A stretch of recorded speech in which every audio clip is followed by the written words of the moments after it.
Et je pense que les gens qui s'appellent eux-mêmes des pro-vie doivent assumer qu'en réalité, ils envoient des femmes vers une mort certaine.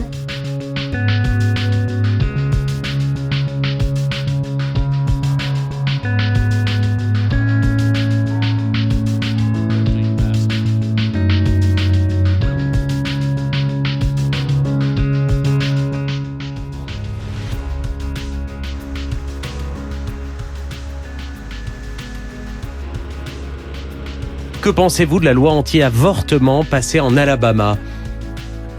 C'est fou qu'on soit toujours ramené à ces sujets. Et je partage avec vous cet étonnement ce matin, peut-être parce que je suis catholique et que ça se sait alors que j'en ai jamais fait un étendard. On ne cesse de me parler sans cesse de sujets de société. Ici en France, la loi Veil n'est pas en cause. Je n'ai jamais d'ailleurs remis en cause cette loi. Je me suis borné à dire ce que Simone Veil disait elle-même, que on devrait pouvoir offrir à chaque personne et à chaque femme les solutions qui pourront l'accompagner vraiment.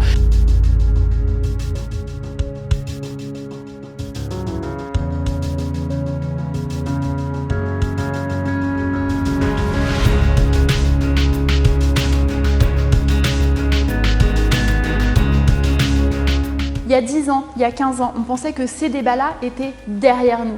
Et on s'aperçoit qu'il y a des endroits dans le monde, les États-Unis, mais pas uniquement, dans lequel ce débat sur l'IVG revient et dans lequel il y a des reculs en arrière préoccupants. Mais on s'aperçoit également qu'en France, dans le débat public, c'est le cas.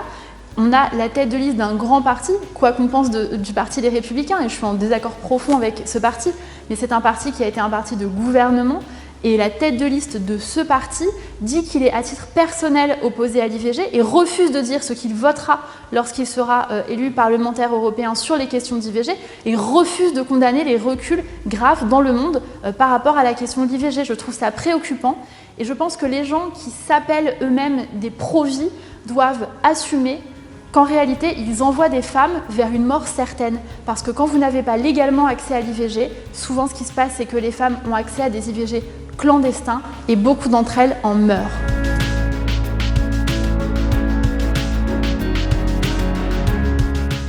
Je pense que c'est un débat, mais moi je suis surtout favorable aux actions concrètes plus qu'aux incantations et à ce qui va permettre de faire avancer la situation.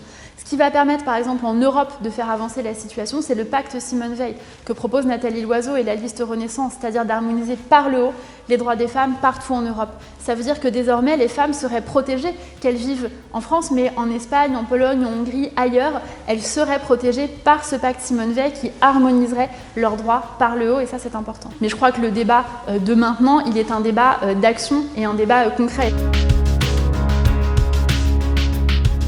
Pour l'instant, je crois que c'est pas souhaitable et je pense que le débat que nous devons mener là, c'est vraiment un débat de défense du droit des femmes à avoir un accès libre et éclairé à l'avortement. Il existe une clause de conscience, donc les médecins ont le droit de refuser de pratiquer des IVG. En revanche, moi, en tant que responsable politique, en tant que secrétaire d'État, il m'appartient au nom du gouvernement de faire en sorte qu'il n'y ait pas de rupture du droit.